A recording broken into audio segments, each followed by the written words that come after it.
桃园机场无照规矩拦一下的黄牛行为，一路以来都东南低头哦。也系北嘅限制机场都好上大比杯，严重影响到机场嘅规矩行过现象。比到尾再个有机场嘅黄牛，行政执行署行过航空检查区就邀请嘅交通部、法务部行政执行署、桃园分署、交通部也都相关嘅建制单位，共下来研究讨论，而来做一个无照规矩拦一下嘅黄牛。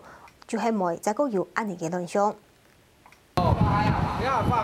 桃園機場機場查喺排班管理員嘅指揮下，就規定排班專營客，現正也在月初發生機場黃牛無照規矩攔人客發生重大事情，嚴重影響到機場嘅規矩同合法司機嘅權益。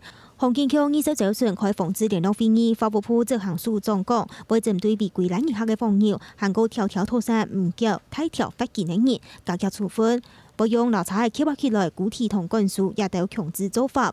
航檢局總講，會建立國科技嘅騙術人面內套，來監控同做專門做黃牛嘅人。如果他有財產，比如說他的車輛或者他家裡另外財產，我們事先就做一些保全。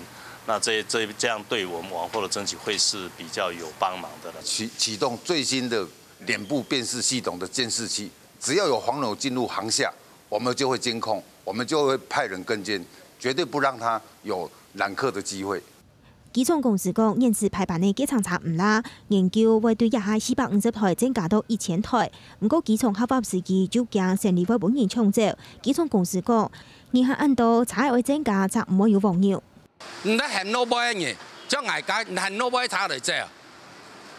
結果外啲台被變轉來，哦，變轉來後，我爭議下，結果。 本老闆啥成災掉啦！哎呀，俺哋權益就輸到損失啦。警察部分可以加強警力哈，去做一個督導或者說肅貪之類的。那另外對我們計程數量，其實司機車子的數量哈，維持在一個正常數量。那麼這10%的生產量的話，計程車基本上是完全不變的話，那不可能的。所以這個是我認為是應該不會受到影響，因為供給面雖然就算大了，可是我的需求面也變大，同步在增長。